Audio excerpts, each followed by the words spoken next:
안녕하세요. 처음 써보는 사연에 긴장이 무척이나 되고 있는 30대 초반의 여자입니다. 늘 혼자서 속 썩고 고민하던 저만의 사연이었는데요. 구독자 여러분들이 공감해 주시길 바라며 바로 사연을 시작해 볼게요. 저랑 남편은 코로나 시국에 결혼을 한 부부예요. 한 차례 결혼식이 연기가 되기도 했고 우여곡절 끝에 식을 다 치러내고 혼인신고까지 한 어엿한 법적 부부랍니다. 결혼한 지 2년도 채 되지 않아서 아직 신혼 느낌이 무신하고요. 아이는 없지만 그건 차차 우리끼리 생각해야 할 문제라며 조급해 하지도 않고 있어요. 인생에 한 번뿐일 지금 이 시기를 재미나게 보내보려고 둘 다 노력하며 사는 예쁜 부부이죠. 결혼하며 부족한 자금이 많았지만 둘 다 공무원이라서 대출을 받기가 한결 수월했고 양가 부모님의 도움을 조금씩 받아 결혼을 하자마자 서울 안에 있는 조그마한 빌라에 전세로 들어갔었어요. 저희에게는 나름 첫 살림을 차리게 된 집이었죠. 코로나 때문에 집들이도 수월하지 못했고 누구를 막 초대하는 게 그리 속편할 일도 아니어서 지금껏 쭉 미루기만 하다가 얼마 전부터 처음으로 지인들을 초대해 집들이를 하기 시작했습니다. 그중엔 시댁과 친정도 속해 있었고요. 전보다 더 잦은 횟수로 시댁 식구들을 만나기 시작하다 보니 결혼 초에는 보이지 않던 갈등들이 서서히 수면 위로 드러나게 되더군요. 오늘 제 사연도 바로 최근에서야 알게 된 내 시댁의 실체에 대한 것이랍니다. 공무원 부부였다 보니 코로나 시국에 해야 할 일들이 참 많았어요. 우리까지 코로나에 걸리게 되면 직장 사람들이 우리를 어떻게 바라볼까 싶기도 하고 괜히 조심하지 못하다가 코로나에 걸린 커플이라며 손가락질을 받을까 싶어 긴장을 많이 했죠. 그래서 당연한 소리이긴 했으나 남들이 하는 것처럼 저희도 거리두기를 잘 지켜가며 조용히 살았습니다. 결혼식도 정책 인원에 맞게 줄이고 또 줄여서 간소히 치렀었고 집들이는커녕 명절에 시댁에 찾아뵙지도 않아가며 조심했어요. 당연히 시댁에 가지를 못하는 만큼 저희 친정도 가질 않았었고 양가 모두 다 이해를 해주셔서 천만다행이었습니다. 모두 다 이해를 해주고 저희 입장을 잘 배려해주는 분들이라 생각했었죠. 그러다가 얼마 전부터 사회적 거리두기 제한이 조금씩 풀리기 시작했잖아요. 조금 더 자유로워지더니만 급기야 더 이상 시간 제약도 없어졌고 말이죠. 그러다 보니 저희 부부도 전보다는 더 자유롭게 마음을 먹게 되더라고요. 코시국에 미처 하지 못했던 것들을 조금씩 해보면서 이제라도 사람답게 살던 이전의 일상으로 돌아가야 하지 않겠나 싶었습니다. 그동안 너무 많은 제약을 견디며 살아왔었으니까요. 그중 하나가 바로 양가 부모님을 집으로 초대하는 일이었어요. 그간은 저희 부부가 조심하면서 초대를 하지 않기도 했었고 집에 오신다 하더라도 양가 부모님을 둘이서만 따로 들려서 간단히 밥만 드시고 가는 게 전부였었는데요. 이번엔 시댁은 시댁대로 친정은 친정대로 사람들을 우르르 불러서 같이 먹고 즐기는 시간을 가져보려 했습니다. 그렇게 시간이 되는 순서에 맞춰서 저희 친정을 먼저 불렀고요. 무사히 재미나게 잘 먹고 논 다음 주 시댁을 불렀죠. 시부모님이랑 아가씨를 말입니다. 저희 아가씨는 그간의 4인 이상 집합금지를 이유로 시부모님이랑 같이 저희 집을 찾아온 적이 없었어요. 혼자서만 찾아온 적이 있긴 했으나 희한하게 저하고는 집안에서 마주친 적이 없었습니다. 남편한테만 연락을 해서 밖으로 불러냈거든요. 제가 일이 늦어서 집에 없을 때에는 저희 집으로 들어왔었다는 얘기를 남편을 통해 듣긴 했었는데요. 그것 말고는 저랑 마주쳐 본 적도 없었고 저희 동네를 찾아오더라도 무슨 고민이 있는지 자기 오빠만 쏙 불러내서는 동네 편의점으로 데려가는 바람에 제가 친해져 볼래야 친해질 수가 없는 사이였답니다. 저를 은근히 피하는 게 느껴졌으니까요. 처음엔 내가 뭘 잘못한 건가 싶기도 했어요. 보통 아가씨들 같으면 집 앞까지 찾아와서 새언니한테 인사 정도는 할 법도 한데 우리 아가씨는 저를 아예 보려고 하질 않았으니 제가 오해를 할 수밖에요. 하지만 은근슬쩍 남편에게 물어보면 오히려 남편은 왜 그런 생각을 한 거냐면서 펄쩍 뛰며 자기 여동생을 감쌌고요. 제가 오해할 만도 하지 않냐면서 제 입장을 피력하면 그제서야 조금은 이상하다 싶기도 한 건지 근데 걔는 그런 생각조차 하지 못하는 단순한 애야. 그냥 친오빠가 보고 싶어 온 거니까 모른 척 해줘. 라고 하며 아무 일도 아니라는 듯 저를 달래줬죠. 이런 불편한 듯 아닌 듯한 야리꾸리한 관계가 지난 코시국 내내 쭉 이어져 왔습니다. 그러다 최근에서야 아가씨도 시부모님과 함께 다 같이 불러내선 집으로 초대했죠. 지금껏 딱 3번의 가족 모임이 있었고요. 근데 하나같이 이상했어요. 정말 하나같이 말이죠. 남편도 분명히 아가씨는 단순한 사람이라고 말했고 저를 껄끄러워하지 않는다고 못을 박아줬었지만 제가 본 아가씨는 분명 저를 껄끄러워하는 게 보였습니다. 누가 봐도 저를 싫어하고 미워하고 또 친해지기 싫어 피하려는 사람으로밖에 보이질 않더라고요. 집으로 시부모님과 같이 들어와서도 바로 보이는 저희 결혼 사진을 보자마자 눈을 흘기며 시선을 회피한 적이 있었고 제가 혼자서 방긋 웃어 보이며 인사를 하면 네 라고 어쩔 수 없이 대답을 하는 모습도 보였어요. 누가 봐도 혼자 빈정이 상했다는 듯 기분이 떨떠름하다는 것이 얼굴 표정에 다 드러났는데 이상한 것은 시댁 식구들이나 남편은 아무도 눈치를 채지 못했다는 것이었습니다. 오냐 오냐 키운 딸인 건지 며느리 집에 와서 딸내미가 혼자 분위기를 구겨가며 인상을 쓰고 있는데 그걸 혼내키는 사람 하나가 없었어요. 그러니 저는 내 집인데도 불구하고 아가씨 눈치를 봐야 할 일이 매번 있었고 결론적으로 모임 때마다 전 아가씨랑 대화다운 대화를 하지 못했었네요. 늘 남편 옆에 꼭 붙어있는 아가씨를 보면서 다 큰 여자가 왜 결혼한 오빠 옆에서 저리 칭얼거리나 싶기도 했고요. 나랑 만나서 제대로 대화를 나눠본 적도 없으면서 뭐 때문에 혼자 거리를 둬가며 사람을 불편하게 만드나 싶어 이해할 수조차 없었습니다. 그리고 그런 관계 속에서 저에게는 하지 말아야 할 의심이 생기기 시작했죠. 아가씨가 내 남편을 향한 집착이 아주 쩌는 게 아닌가 하는 의심 말이죠. 제가 이런 기분 더러운 의심을 하는 것에는 합리적인 이유들이 다 있었습니다. 우리 부부 결혼 사진을 떨떠름하게 보는 것도 참 이상한 행동이었고 저를 피하는 것도 모자라 친해지기 싫어 발악을 하는 듯 대화조차 나누려 하질 않는 모습까지도 다 제 눈에 희한하게 보였거든요. 내 남편을 내가 내 신랑으로 데려온 것이 질투나나 싶었고 그제서야 하나둘 아가씨의 행동들이 이해가기 시작했죠. 그러다 급기야 저번 모임에서 아가씨가 저의 의심에 쐐기를 박아줬어요. 저희 안방은 저희 부부가 가족들에게 집 구경을 시켜주면서 보여준 적 말고는 한 번도 오픈한 적이 없었습니다. 부부의 사생활이 담기는 공간이기도 했기에 제가 늘 손님이 올 때면 문을 일부러 닫아두었어요. 근데 그 방문을 아가씨가 직접 열고서는 들어가는 게 아니겠어요? 바로 뒤에 위치해 있던 부엌에서 제가 아가씨를 보고 있었는데도 불구하고 말이죠. 그 안에 화장실이 있기는 하지만 손님용 화장실이 거실 한복판에 떡하니 있는데 내 안방에 들어가는 것이 이해가 가질 않았습니다. 저도 놀라 따라 들어갔죠. 그러자 아가씨가 뒤따라오는 저를 느낀 건지 보란듯이 혼잣말이냐 비아냥대며 말하더라고요. 내가 뭔 짓을 할 줄 알고 저래? 라고 말이죠.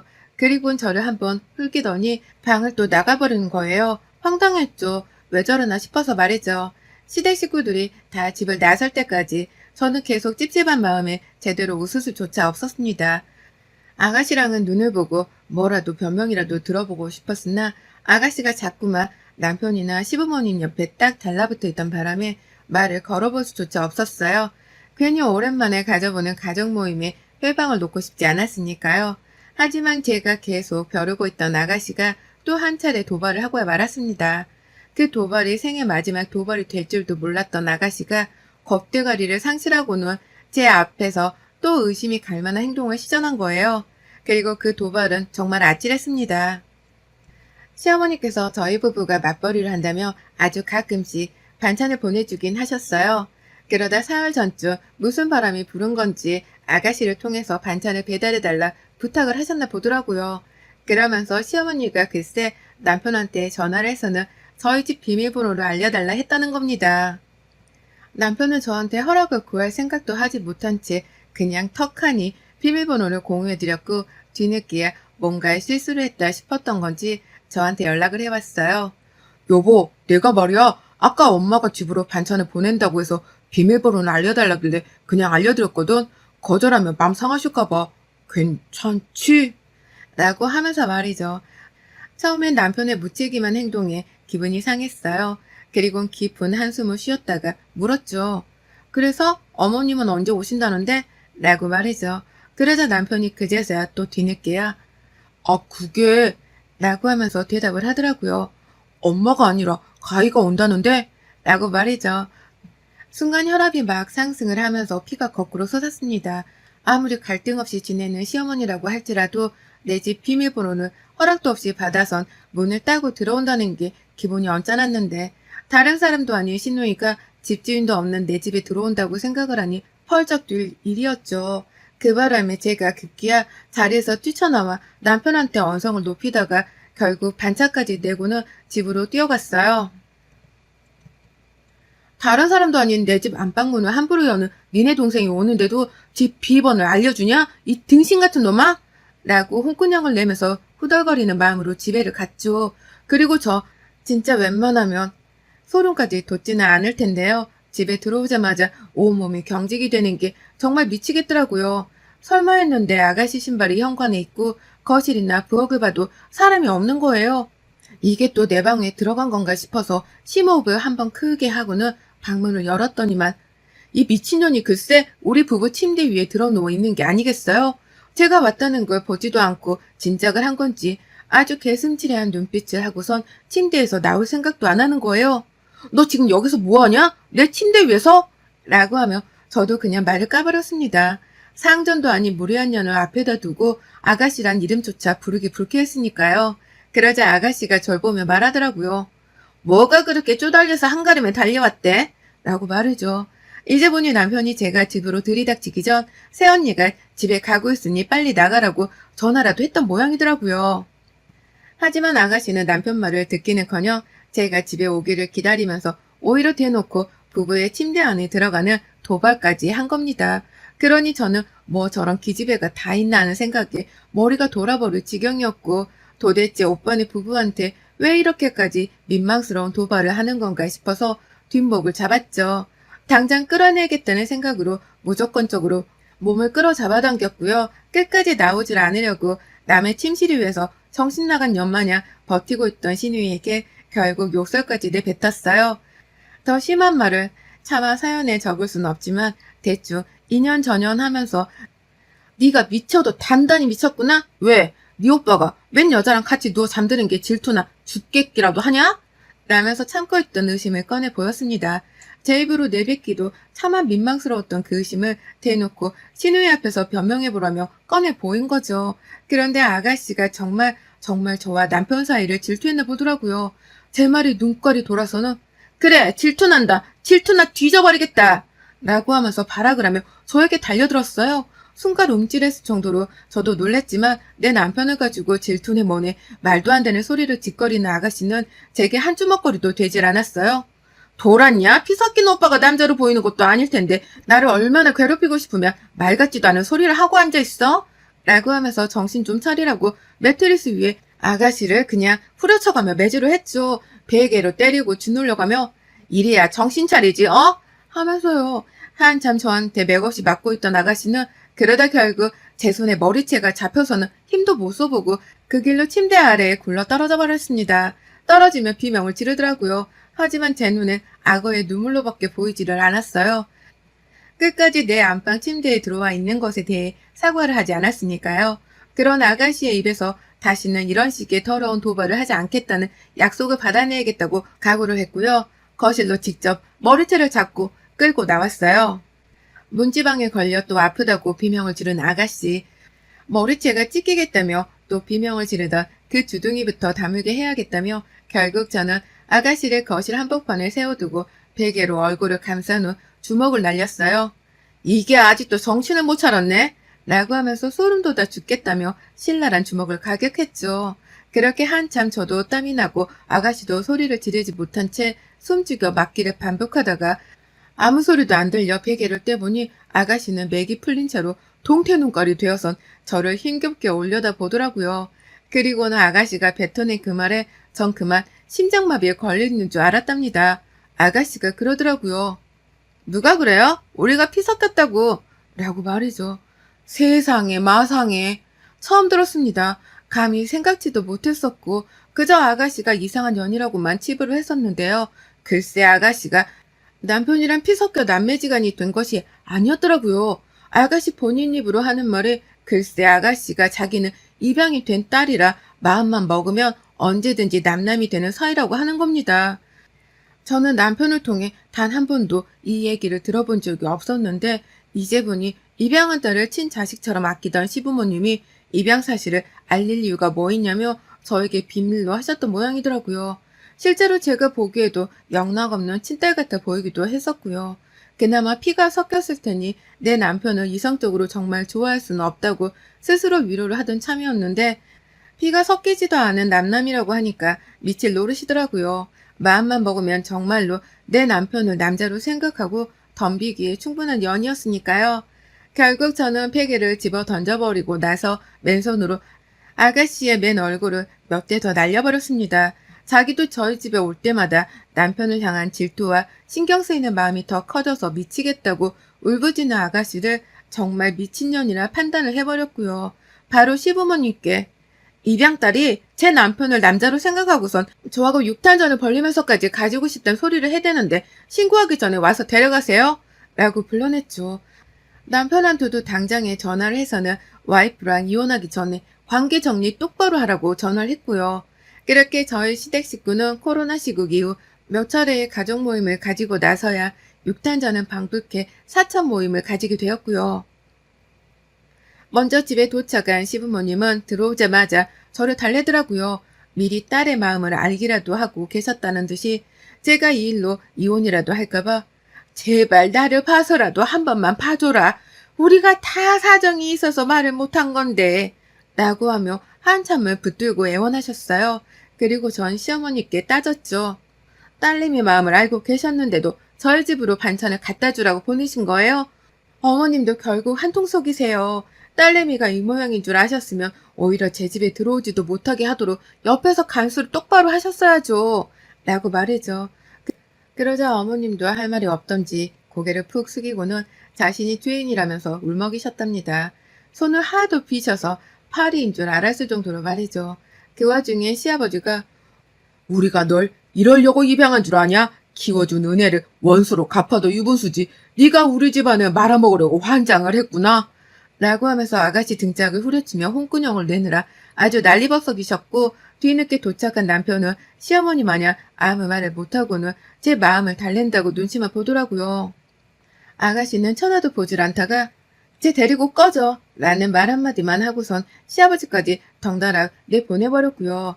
남편도 이 정도로 일을 크게 만들 줄을 몰랐다면서 제 앞에서 한참을 무릎 꿇고 빌기만 했습니다. 여동생이 당연히 오빠를 좋아하는 마음이 커서인 줄 알았지. 침대에 올라가서 저한테 도발까지 한 줄은 상상도 못했다고 하면 말이죠. 결국 전 도저히 아가씨가 올라탄 침대 위에서 잠을 못 자겠다며 당장에 침대를 가져다 버릴 것을 요구했고요. 그날 저희 남편과 시부모님은 구청에 가서 딱지를 떼와 침대를 내버린 것도 모자라 당장에 집에 들여올 침대를 구매까지 해오셔서는 집에다 가져다 놓으셨어요. 제가 진짜 까딱하다가 이혼을 하겠다 싶어서 다들 겁에 질렸던 거죠. 시부모님은 딸 자식을 파양할 각오까지 하고 있다면서 제 화를 누그러뜨리려 별별 소리를 다 꺼내셨는데 저는 그 말을 잽싸게 받아먹었습니다. 네, 진짜로 파양하셔야 할 거예요. 안 그럼 제가 아드님 놓아드리고 혼자 살 거니까요. 라고 말이죠. 더 이상 내 남편을 이성으로 바라보는 더러운 여자를 가족으로 둔 시댁과 상종도 하고 싶지 않았습니다. 이대로 쭉 가족으로 얽혀서 때마다 아가씨를 봐야 한다는 것 자체도 저에겐 지옥 훈련과도 다름이 없는 소리였고요. 그래서 최대한 빨리 아가씨를 집안에서 내쫓든 파양을 하든 뭐라도 조치를 취하는 걸 보이라고 닥달을 했고요. 해결이 될 때까지는 남편이랑 별거를 하고 끝내 소식이 없으면 그 길로 이혼을 하겠다면서 짐을 싸들고 친정으로 왔어요. 저희 친정 부모님께도 다 일러 바쳤더니 저희 친정 부모님이 직접 시댁까지 쳐들어가 당장 이혼시킬 거라며 또다시 난동을 피우셨고요. 결국 사태가 심각해졌던 바람에 그런 건지 모르겠지만 입양 딸인 줄도 모를 정도로 사랑으로 키우신 듯한 시부모님이 결국 큰 결심을 하셨나 보더라고요. 어제 시아버지께서 문자를 보내오셨어요. 파양 조정 신청을 가정법원에 제출하고 오는 길이라고 하면서 서류 사진 하나를 찍어 보내셨더라고요. 그래서 전 답했죠. 결과 나오면 그때 연락 주세요. 라고 말이죠. 이렇게 결국 아가씨, 아니 그 염치불구한 검은머리 년은 시댁에서 파양이 되어 쫓겨날 상황에 이르렀습니다. 결혼 2년 만에 제 시댁에서 아가씨라는 존재가 사라지고 내 남편이 외동아들이 될 것이라고는 정말 꿈에도 상상을 못했던 일이었는데요. 살다 보니 아가씨란 남편 하나를 가지고 으르렁거리던 걸로도 모자라 이젠 하다하다 아가씨의 입양 사실과 더불어 파양 소식까지 들어버리게 되었네요. 저같이 다이나믹한 시댁을 둔 며느리들이 몇이나 있을까 싶습니다. 이런 엄청난 변화들을 단시간에 겪은 저도 지금 너무 혼란스러워요. 이대로 진짜 아가씨가 파양이 되면 다시 남편한테 돌아가야 하나 말아야 하나 고민도 되고, 지금까지 집에 와 달라 애원하는 남편의 문자와 연락을 볼 때마다 혼란스럽습니다. 그런데 어쩌겠어요? 도발한 아가씨 혼자 벌을 받고 쫓겨나야지. 제가 이혼료 딱지까지 얻어가며 피해를 봐야 할 일은 아니잖아요. 그래서 진짜 독하게 마음먹고 파양 확정이 되면 집으로 들어가려고요. 가서 이제부터라도 나한테 또 숨기는 거 있으면 가만 안 둔다면서 남편 단속부터 똑바로 하려고 합니다. 지금껏 시댁에서 해온 행동들로 보아서는 남편도 혼외자식 혹은 입양하라는 반전이 뒤늦게 나올 수 있으니까 집에 들어가면 남편 눈 벌부터 세워서는 또 숨겨진 비밀이 없냐 해가며 물을 겁니다. 여러분의 생각은 댓글로 남겨주세요. 오늘도 시청해 주셔서 정말 감사합니다.